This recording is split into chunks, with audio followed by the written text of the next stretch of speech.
Wake up. Oh my God. All right. Welcome to the Tuesday Night Principal Cairo broadcast from DE and Band of Brothers. I'm Dr. Brian Moriarty, your esteemed goofball MC here with the two goofball kids.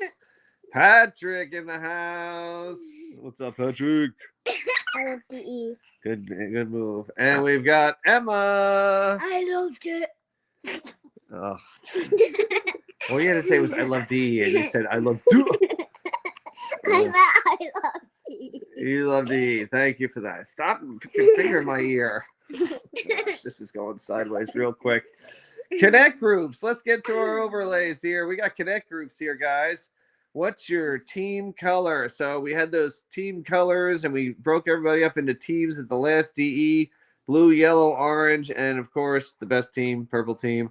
So hopefully you got involved in a team and you're connecting with people, because we'd love to see you connect and keep those connections in between DEs. And speaking of DEs, it's coming up, guys, just over a month away. Can you believe it here?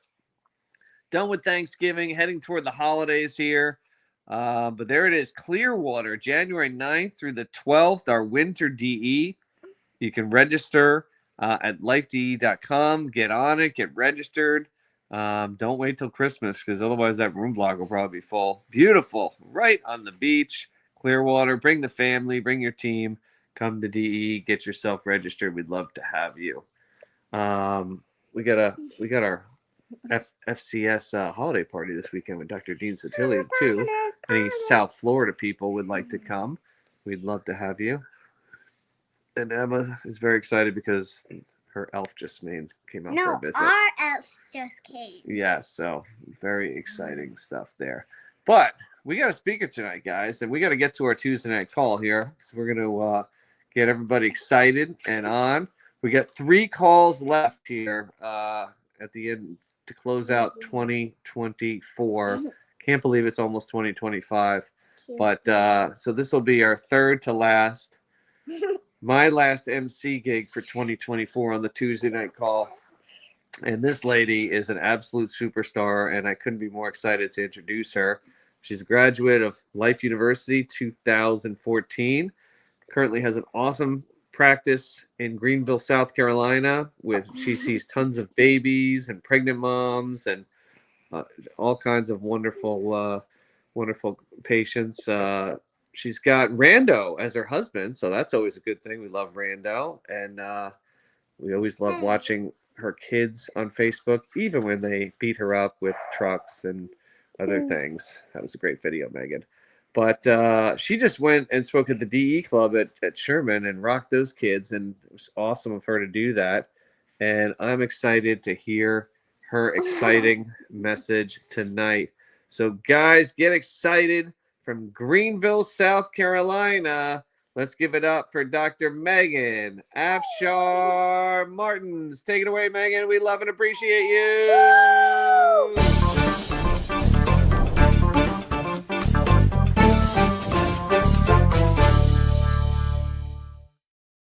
Hey guys, I think it's really funny that he mentioned Rando being awesome. Rando is amazing. I was trying to set up for tonight, and he's like, "Oh no, you need to have this light. You need to do this." And as I'm going into StreamYard, is that what this is called? Right as I was setting up, there's this little prompt at the bottom, and it says, "You would look better with good lighting, or you look the best with good lighting," or something. And I was like, well, yes, because my husband is Rando, and I have a very professional light lighting me right now, and all the other lights in our house are off so that our tree is highlighted, and that's a very, very Rando thing. So I'm very, very grateful for him helping me look as professional as I can in this.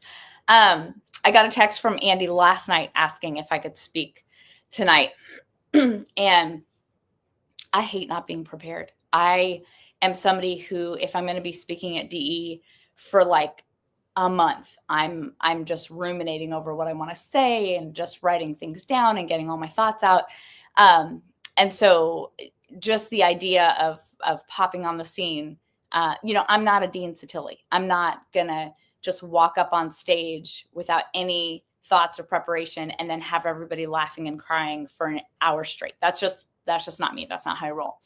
But a few DEs ago, Brian Lieberman asked me why I hadn't been speaking. And I was telling him that I'm just so tired. I have 2 little kids. I have a 3.5-year-old and 1.5-year-old. The 1.5-year-old just started sleeping kind of through the night. He was waking up so much, and between momming and wifing and chiroing, I was just exhausted.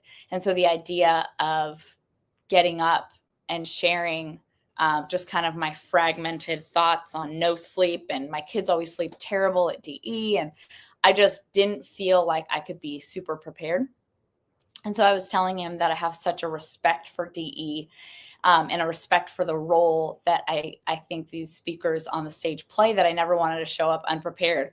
And I was pretty happy with my answer, but Lieberman was not as impressed as I was. And he said that I probably just needed to stop overthinking it and just get up and share my heart with people. So when Andy sent me the text last night saying if I wanted to share, I was like, yes, I'm just going to say yes. And even if I'm not as prepared as I think that I would want to be, I'm here. But I went to a new dentist today, which was great because, one, you can't talk.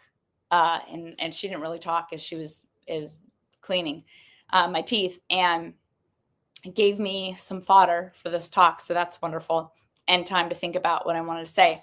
But this is a new dentist that I went to. The dentist that I went to prior, the last time I went, I was pregnant, and they were like, we can take images on you.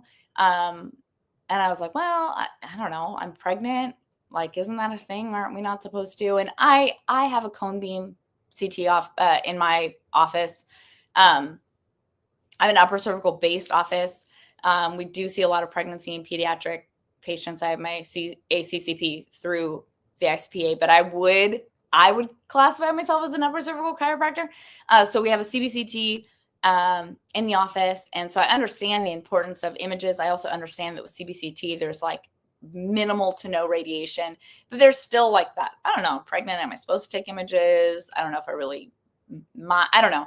And they were like, no, whatever. It doesn't matter. We don't have to take images. And so they didn't.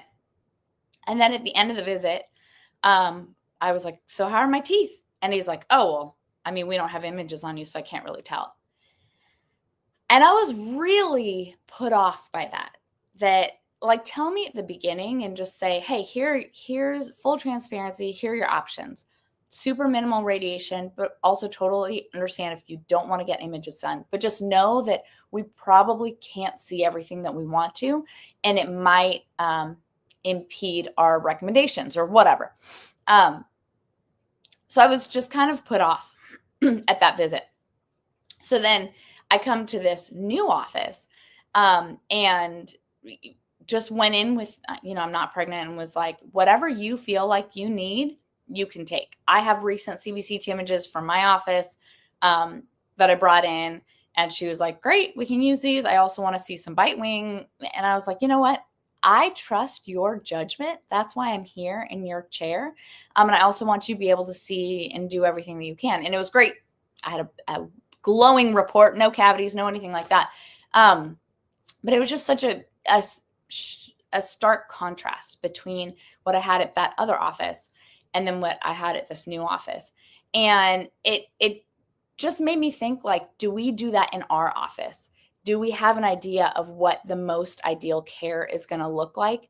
And then are we presenting that to our patients, or are we kind of letting them and their thoughts or hesitations or their lack of knowledge and understanding of what chiropractic is or what we do in our office, are we letting them steer the ship and then potentially blaming them for poor outcomes? And it might not seem as blatant as that or as black and white as that, but we really need to be the ones who are steering the ship in our office.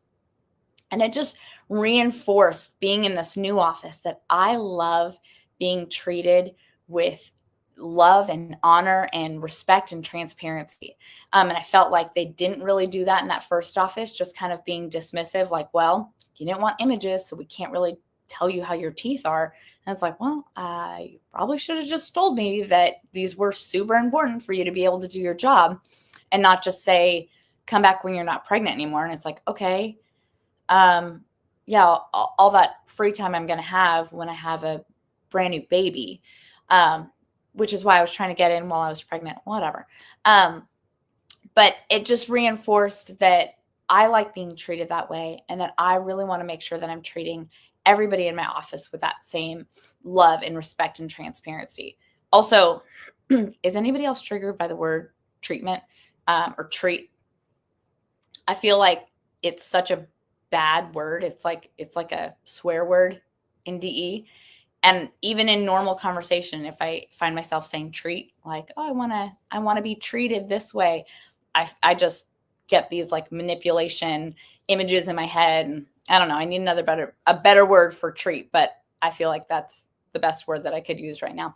That's not to say that every single person needs to practice the same way that I do, like if you take images or don't take images, but it's just that we need to be anchored to our foundation, and we need to stay congruent to that. We do take images. Like I said, we have a CBCT in my office. And if somebody comes from another chiropractor and they recently had images done, we want to honor the fact that they just paid into their health. And it didn't work out at that office, and they're seeing if they can bring those over to our office. So we just tell them from the beginning, like, we're going to try to ascertain your listing and all the information we would need from these images. Going from, how do I say this? Going from x-rays to CBCT is like going from black and white to seeing in color. And I feel like I have a very, very hard time now when I go look at x-rays to decipher what I need to. And I feel like I faked a lot of things, clarity, maybe like fake it till you make it. You're like, is that a tooth or is that part of the foramen? We'll say that's part of the foramen. Like, I just did that so much in practice. You're like, oh, is that part of the occiput or is that the TP of the atlas? And now with the CBCT, I just like cut away the teeth, and I can just see a 16 millimeter slice of the upper cervical. It's amazing. But I'll still try. I will still try to ascertain all the knowledge that I can and listings and all of that from these images that people bring in, knowing that I can take a superior image that I feel more comfortable reading, but trying to honor them at the same time, but telling them from the beginning, here's what we're going to do. We're going to look at these images. I'm going to ascertain what I can from it, get a listing. If you're not clearing out well, or if you're not holding your adjustment, we're going to give it X number of visits, and then we're just going to reassess the situation, and we might have to take new images on you. And if that's the case, we're not going to charge you now for images because we're going to use these. But if that's the case, we're going to have to take new images and charge you. And just kind of letting them know from the get-go, like, this is what we're going to do, trying to be as honest as possible, that we're going to try to find a happy balance between that, honoring that investment that they already paid into their health, while also wanting to see all the things that we can see in the image. Yeah, so that was like a huge moment that I had when I was in that chair, not talking, staring at she had like a crackling fire scene on the TV. So I was just watching that the whole time, thinking about my talk tonight. So it was great. It gave me some time to be quiet and quiet my mind and prepare. So I feel a little bit more prepared than I would if I just stepped up on the scene. You guys would not get Dean Satilli and lots of laughs. You'd probably have lots of head scratches if I didn't have that time. So I shared this on social media, and some of you probably saw it, but I've been in practice almost 11 years now. And the first 6 years I was in a rented space. And then 5.5 years ago, I bought that math doesn't add up. 5 years ago. Yeah. I bought a building. I moved into a building. Oh, there was overlap. Yeah, I wasn't in the building right away. This is my tired mom brain, you guys. Trying to do math on the fly. So I bought a building 5 years ago and moved into it about 4.5 years ago. And a month and a half ago, I made my final payment on that building and I paid it off. It was actually 5 years to the day. I paid off my building, and just thank God, praise God for that blessing and being able to do that. And I've wrestled so much with saying anything to anybody because I never want to sound boastful. I hate that. I hate the idea that in probably every profession, but chiropractic, you have these people who are going to stand up in front of you and try to dazzle you with their life and try to sell you on something and try to get you to buy into them. And I never want to sound that way because my life is not perfect. It's not like, oh, everything's just so easy for me and this is so wonderful. And like, I've worked really hard. I've had some really, really low lows in practice, and I never want anybody to see my life and just think that I'm being super boastful about anything. But something that Brian Lieberman said at DE this last time really encouraged me to share. And it's a story that he shared before about Judson's house, that he had this mega house, and Judson was just kind of like feeling a little self-conscious. Like, I don't know, is it too much? Does it seem like too flashy? And Lieberman just saying like, dude, you built this office off of adjustments and adjustments only. You built this office off of serving people, brick by brick. Every single thing that you've paid for in this house, you did through serving people. And that really just reframed all of this for me. That the only reason I would share any successes I have is to say that it's not about me. It's not being boastful. It is just sharing what serving people, what that payoff can look like in your life. The last 5 years of my life have been amazing, filled with so much joy and so many blessings. But like I said, it has not been easy. I've had 2 kids in the last 5 years.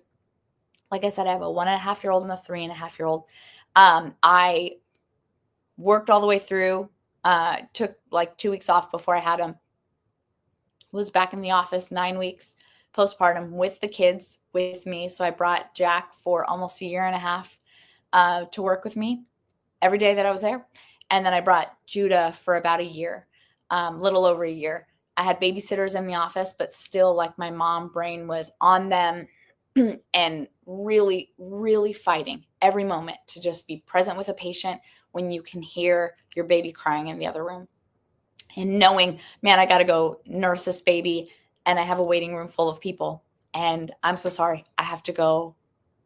My first calling is to my children and I need to go nurse this baby. And I'm sorry. And everybody was so amazing and so gracious, and nobody ever complained. Nobody ever left upset or anything. They waited and they reassured me time and time again that it was fine. But I mean, you guys know, like, that chiropractor mind is still on. So now I'm with my baby and I'm wondering about the people. It just was hard. It was a hard 2 seasons that I went through.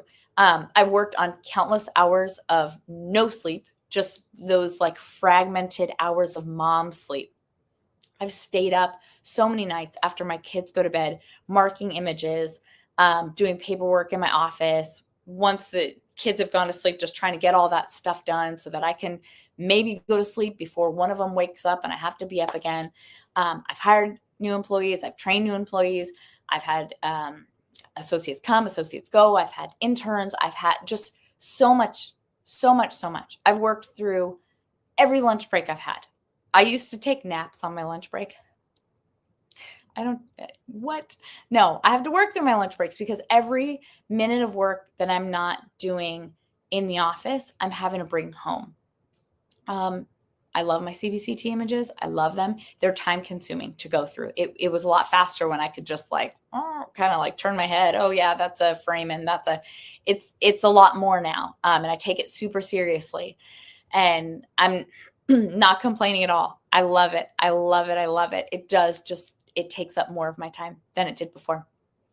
But my building was purchased by serving and loving God through serving people.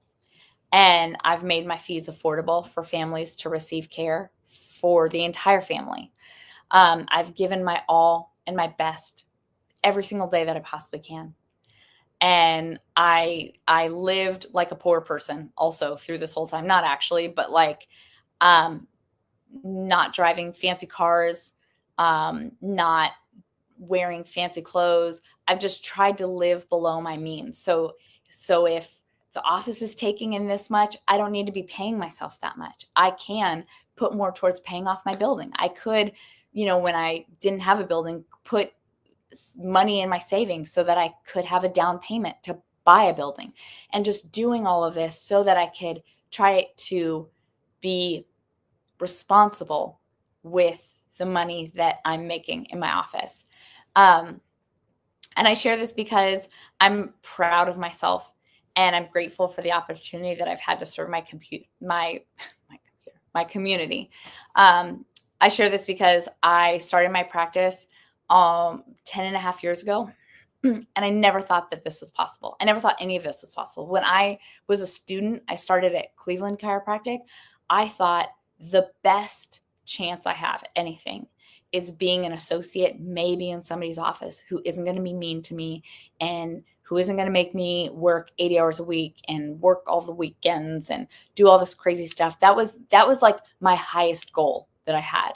And then I transferred to Life. That's a whole other story. If you haven't, it's a good one. Transferred to Life, and it changed everything. I went to DE. It changed everything. So just even the idea that I came from there, and I started my own practice right out of school. And then I was successful enough that I could have a down payment to purchase a building, and then successful enough that I turned a 15-year loan into a 5-year loan. Like, I just never thought any of that was possible, especially when I started out in school. Definitely didn't think it was possible when I started out in practice, but had so much more encouragement from these champions behind me who wanted to just push me and promote me into being the best chiropractor I could be, just so that chiropractic could be serving more and more and more people in Greenville, South Carolina. And so I share this just because I want to spread hope with people that I'm not better than anybody else out there. I'm not better than anybody in the same position as me. If I could do this, you could do it too. A thought that got me through chiropractic school was so many people far less intelligent than me have made it through this. People less intelligent than me made it through Matt McCoy's classes. People less intelligent than me passed all the parts of their boards without failing them. Like, I would just tell myself that, like, I don't need to be in the top 1%. Like, I can do this. If other people have been able to do it, I can do this too. And I'm just here to say the same thing. Like, I'm not super special. I work really, really, really hard. That's one thing that I have. I work really hard, and I love the crap out of people. I do not claim to be the best adjuster in the world. I don't claim to have the most knowledge. I'm probably not the best educator of chiropractic. I'm not the best speaker, any of those things. But I work really hard, and I love people really well. And those are things that you can do too. And I'm just here to champion whatever your efforts are right now. You can do it. If I can do it, you can do it too. There's something that Sharon Gorman said. It's in the Meadowlands, I think. And she says, or Sid's recounting her story, and says that she had said, if I want to make more money, I'm going to see more people. And that's just been something that has stuck with me forever, ever since I heard it. Like, yeah, if I want to make more money, I'm going to see more people. There was a chiropractor in my town. He graduated around the same time I did. He went to Life with me as well. And he practiced down the street. I've very much my whole practice been like, none of us are enemies. Like, we're all in this together. Very DE mindset, right? Like, you get this side, I get this side. Let's adjust each other. Let's share ideas and thoughts, and let's, work out these thoughts together or problems that we have. And so my office was growing, and their office, he practiced with his brother, was just not growing. And so I would go over to their office like once a month, and we would just work on, honestly, it was things, gosh, who remembers who part of the GCC we would do, oh my gosh, what was it called?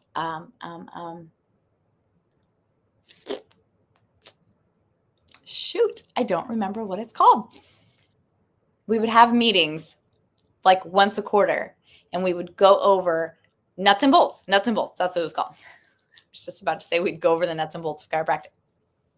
But we would go over the nuts and bolts of chiropractic. So they did this when I was in school, and I went to every single one, and it was amazing because you'd get 4 doctors that would go up, and they would say, we're all going to give our day one talk, and you guys can just hear, this is what we do with our day one.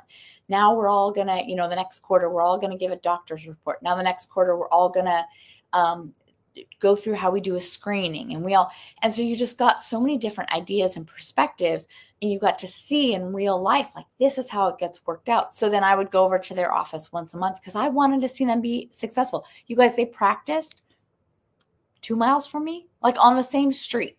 And I was so convinced that they are not competition for me at all. We're in this together. I want to see you guys be successful. I learned that at DE. So I would go over and I would say, okay, well, this is what I do with my day one. What do you guys do with your day one?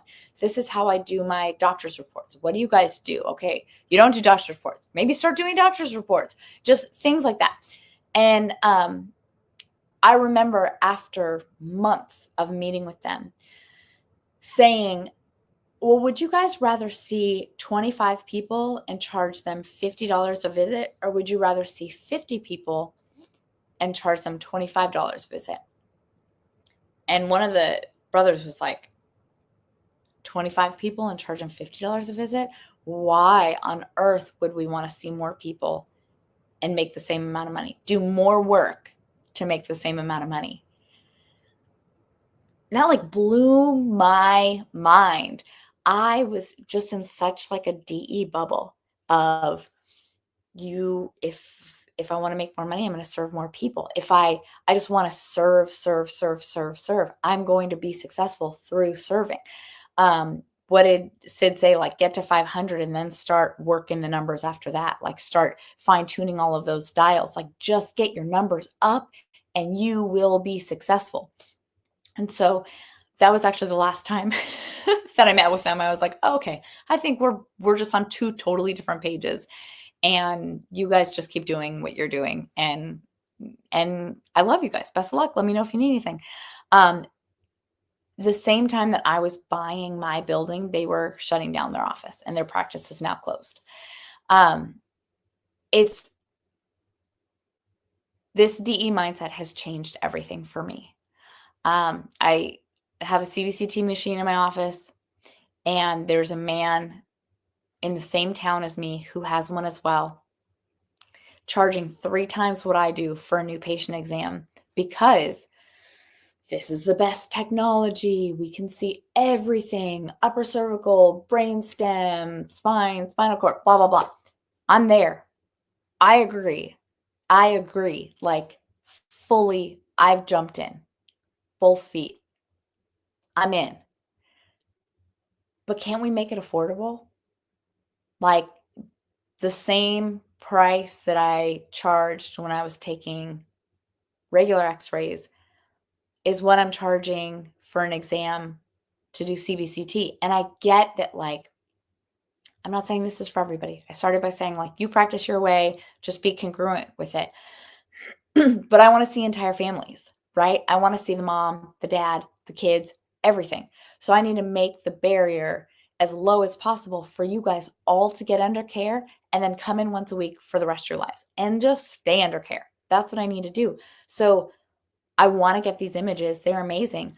But if I'm charging you $450 to get a set of images, it's going to be pretty limiting for you and your husband, for everybody to be getting under care. And it's just that abundant mindset and that service mindset that I've learned at DE. And I'm so, so, so grateful. I have a patient who she's been with me for about 8 years. She was actually one of Justin Quayle's patients in Virginia Beach. And she moved to South Carolina and he was like, oh, I have a great chiropractor for you.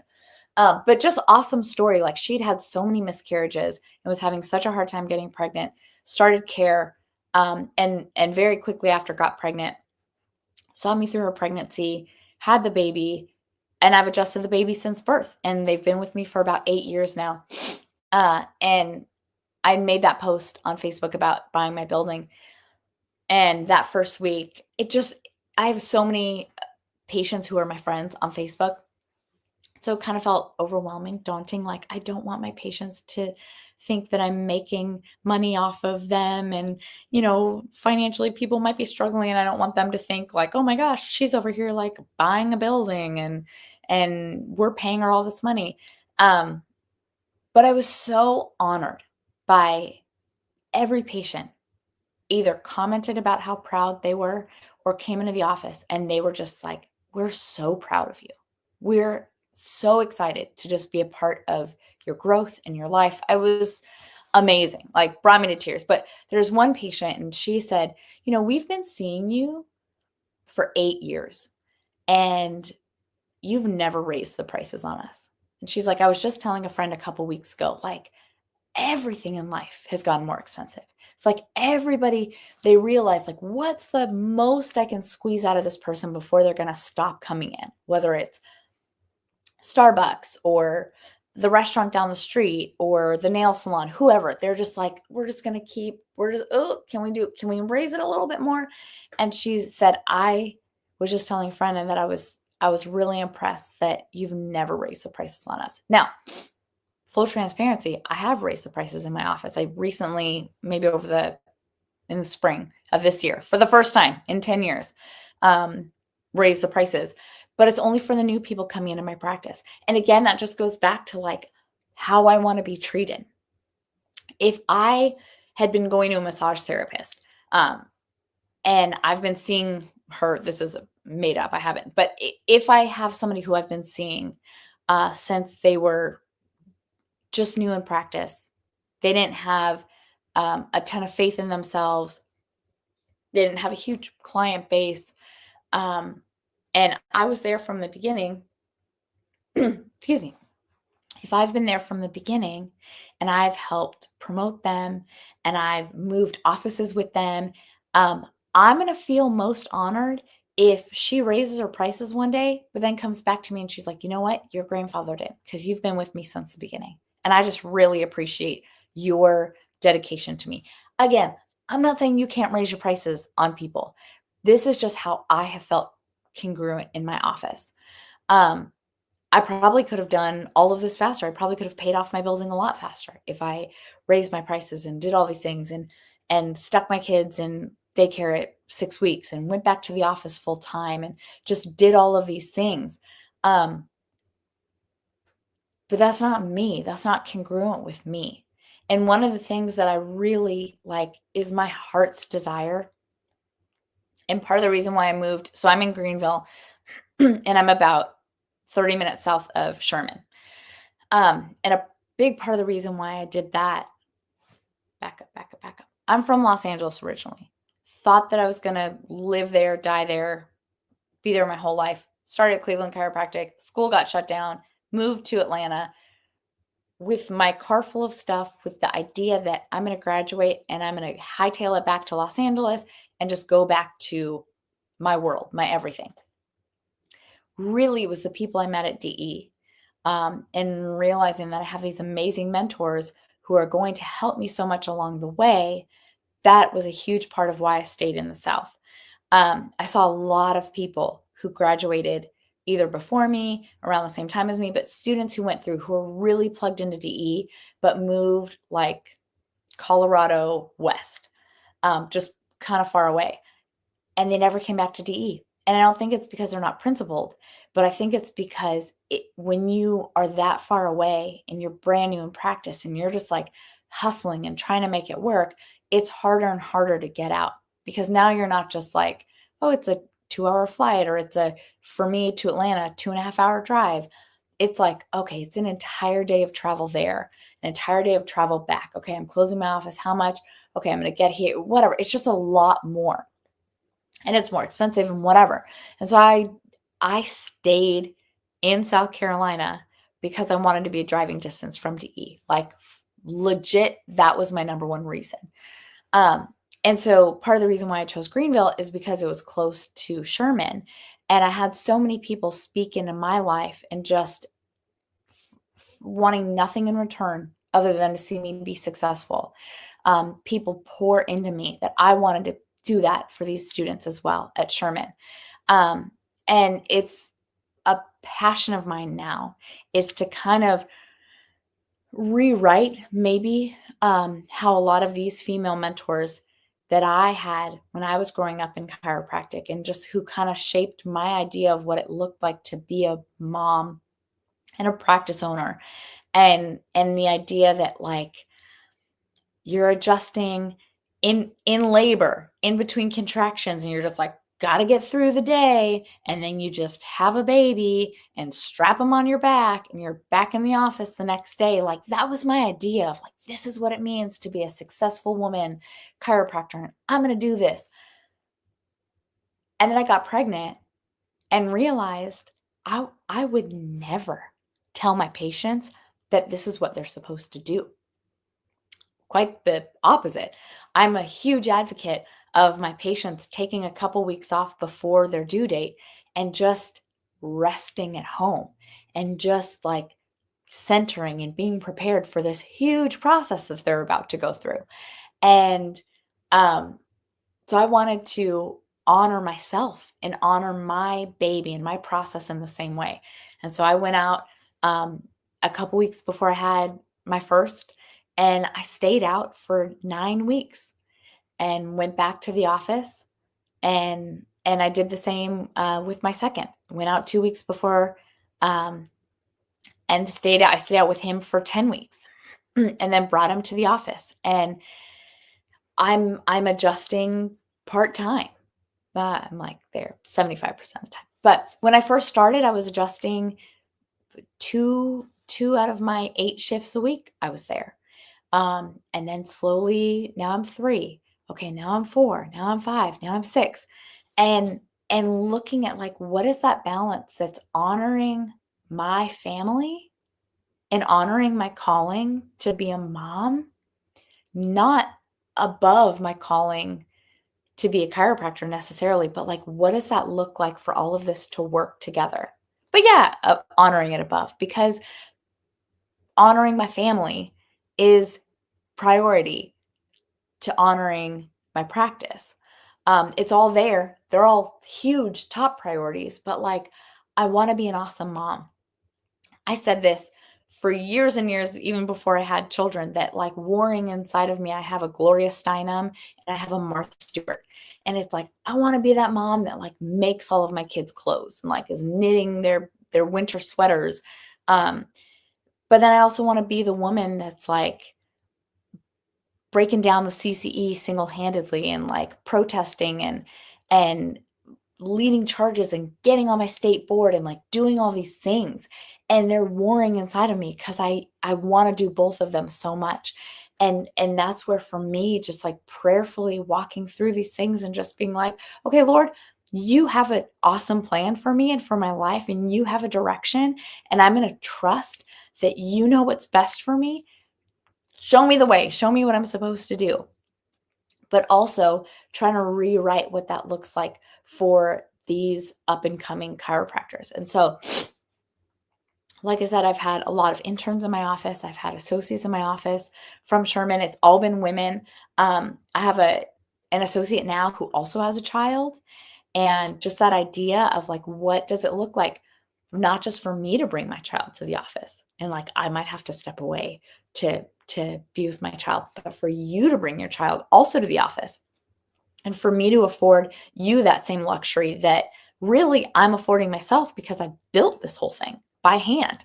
But like, okay, I want to offer this as well to the other people, the other women coming into my office and practicing in my office. And so, yeah, it's awesome. It's a really great place that I'm at. And I'm so, so, so grateful for DE and everything that I've learned and all the mentors that I've had over the last 13, 14 years. And I just love you guys so much. And I have some notes, and my husband put at the end of my notes that I made a delicious gluten-free, dairy-free pumpkin pie for Thanksgiving. So just wanted to share that because he told me I should. But that's it. That's all I have. I guess those are all my thoughts that have been ruminating in my head for the however long it's been since I've spoken at DE. But that's all. Brian, I don't know if you're there. Do I just stop? Do I just like turn it off? What do I do?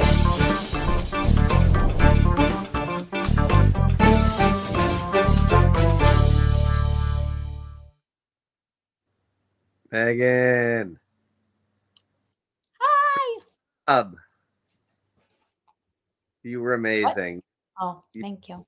You're a dear. And I feel like you were holding that in and just like kind of had to let that all out. And it was great. I guess I did. You need to do this more often, I think, is the point of this call, because that was like effortless, and you just it all just flowed out of you innately, and it was great. So I know everybody listening loved it, guys. Like, comment, tell Megan how wonderful she is. The light on your face looks amazing, by the way. Yeah, I need to show you guys this. I mean, I don't know if you're going to be able to see it, but look. Yeah, I thought Rando was holding the light the whole time. Yeah, the whole time, and a fan, and he's fanning me. Yeah, so that I don't get warm. Yeah. No, he's probably asleep. I think Brian Lieberman was right. I think we need to hear from you a little bit more often, because you've got a lot to share, and that was just an awesome, incredible message. So thanks for saying yes. Me and Andy were who can we get for tomorrow? That girl. So thanks for saying yes, and you did a great job. And we've got, that great message to look forward to. And if you missed any part of that, you can always come back on the DE page and re-listen to it, or listen to parts you missed, because you don't want to miss that awesome message. So, Megan, we love and appreciate you. Thank you so much. Love you. Love you. Love you. Love you. And thank you, everybody, for being on the Tuesday night broadcast. We'll see you next Tuesday, 9 p.m. Eastern. There will only be 2 more calls in 2024. Thank you, guys. God bless.